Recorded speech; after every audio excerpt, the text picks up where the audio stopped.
Que nos cuente un poco, bueno, de qué se trata este trabajo que vienen realizando. Doctor, bienvenido, buen día, ¿cómo le va? Buen día, Carolina, buen día, Luis. Bueno, gracias por el contacto y poder contar un poquito qué es lo que vamos haciendo día a día aquí en la Fiscalía. Bueno, preguntábamos nosotros recién cuáles son esos datos que tienen ustedes relevados desde la Fiscalía y qué está pasando con este incremento en las denuncias o en los casos. Sí, claramente el incremento de las denuncias viene siendo una realidad.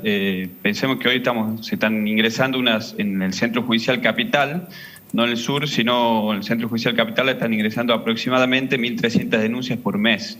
Esto ha duplicado lo que pasó en los últimos años y entendemos desde el Ministerio Público Fiscal que esto no se trata que haya solamente un aumento de la violencia de género, sino se trata también de todas las herramientas que tienen las víctimas y la difusión que se le da al tema de la violencia de género para que, por un lado, se animen a denunciar, se lleguen a una comisaría, se lleguen a una secretaría de mujer, se lleguen a las distintas bocas de lugares donde hay denuncias y puedan hacerlo.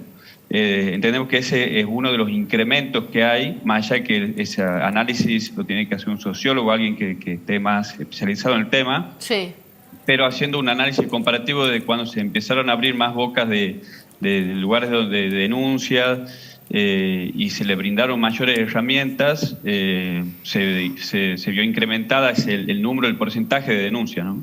Doctor, en muchos, cuando se habla de violencia de género, como que algunas veces se confunde o no se entiende bien cuándo es violencia de género. Es decir, en situaciones personales hay una víctima que presenta una denuncia y entabla la tipificación de violencia de género. Pero bueno, mi consulta es que explique un poco cuándo es violencia de género y cuándo no, bueno, en este caso. A ver, todas las situaciones que las mujeres puedan vivir en sus hogares, en sus vidas personales, se configuran lo que es la violencia de género. A veces puede ser materia penal y otras veces que irá a la justicia de familia, ¿no? Pero cuando se sienta en una situación de vulnerabilidad o alguna situación que las apriete, digamos, en el día a día, tienen que hacer la denuncia después y el Estado tiene la obligación de darle una respuesta, sea en materia penal o sea en la justicia de familia, pero el Estado está para dar una respuesta y está para derivar a las distintas áreas de acuerdo si configura un delito o no, pero el Estado está en la obligación de dar una respuesta en lo que es violencia de género, así que por ahí no podemos pretender también que la víctima sepa cuándo es violencia de género o no. Lo que nosotros asesoramos es que una vez que se sientan en esa situación, hagan la denuncia. El Estado después será el encargado de derivar a las distintas áreas que corresponden. Le pregunto en base a esto, primero, ¿con qué celeridad o en qué tiempo el Estado puede resolver una situación, arrancando de la denuncia misma y de la preocupación que puede tener una víctima ante la situación, ¿no?, violenta que está sufriendo en su casa? Y segundo, ¿qué están viendo en el sur de la provincia? ¿Por qué ha llamado la atención? Lo que es la celeridad, bueno, eso... Todos los casos tienen la celeridad que ameritan, lo que es medidas de protección, se sacan de manera inmediata, las medidas de protección, las restricciones de acercamiento, las llamadas popularmente las perimetrales, se les sacan de manera inmediata. Y de acuerdo a la naturaleza de la denuncia, del riesgo que esté corriendo la víctima, se toman las medidas de urgencia o no, dependiendo del análisis de cada caso particular, si son delitos de flagrancia, si son denuncias de vieja data o no. Eso, de acuerdo a eso se van sacando las detenciones o medidas de mayor intensidad y se profundiza en la investigación, pero la celeridad en las cuestiones de medidas cautelares, como le digo, las llamadas perimetrales, se salen en pocas horas, se está contando con esas medidas. Sí, ¿y se puede controlar de que se cumplan esas medidas efectivamente? Porque también pasa por otro lado que las víctimas denuncian después de que no se cumple con eso. Ese es un desafío que no solamente tenemos en Tucumán, sino a nivel nacional. Y lo que hablamos con otros ministerios de otras provincias, un desafío que vemos y que es un problema que se está teniendo a nivel nacional, es la desobediencia judicial. Es decir, cuando no se cumple con esas medidas. El ministerio, ante esa problemática, está tomando medidas, está analizando de crear nuevas oficinas donde nosotros podamos notificar a los imputados, Sí. porque recordemos que salen 1000 medidas por mes. Esas 1000 medidas están siendo notificadas por personal policial y notifican de manera rápida, y no es una crítica a la policía, sino que tienen 1000 medidas para notificar y por ahí no se le da la profundidad en esa notificación. No se le da los argumentos de esa notificación. Es por eso que nosotros entendemos que nosotros también como ministerio debemos convocar al imputado y explicarle de qué se trata esa Claro, medida. eso le quería preguntar. Al imputado se lo notifica, pero es casi una formalidad, no entiende por qué se lo acusa y por lo tanto incumple. ¿Sería así? Por ahí creo que puede andar la situación de tanta desobediencia judicial, que no es un problema aislado de Tucumán, sino es un problema a nivel nacional. De estas mil notificaciones, perdón Luis, eso le iba a preguntar. ¿Cuántas terminan en un incumplimiento? Yo no le puedo dar un porcentaje exacto, Sí. pero seguramente estamos hablando de un porcentaje que no es el deseado, el incumplimiento de las medidas judiciales. ¿Más de 50? No llegamos a tanto, pero si hablamos de un 15%, estamos hablando de un número alto. Sí. Entonces, cuestiones que no deberían suceder. Sí. ¿Y las medidas de detención, o por ejemplo de restricción de acercamiento y detención, más o menos, también en porcentaje, si lo tienen calculado o no? No, las detenciones sí se efectivan. Vos, Luis, me preguntas si se hacen efectivas las detenciones. No, de esas 1000 medidas por días, ¿cuántas corresponden por mes, perdón. ¿Cuántas corresponden a detenciones y cuántas corresponden a restricción de acercamiento, por ejemplo?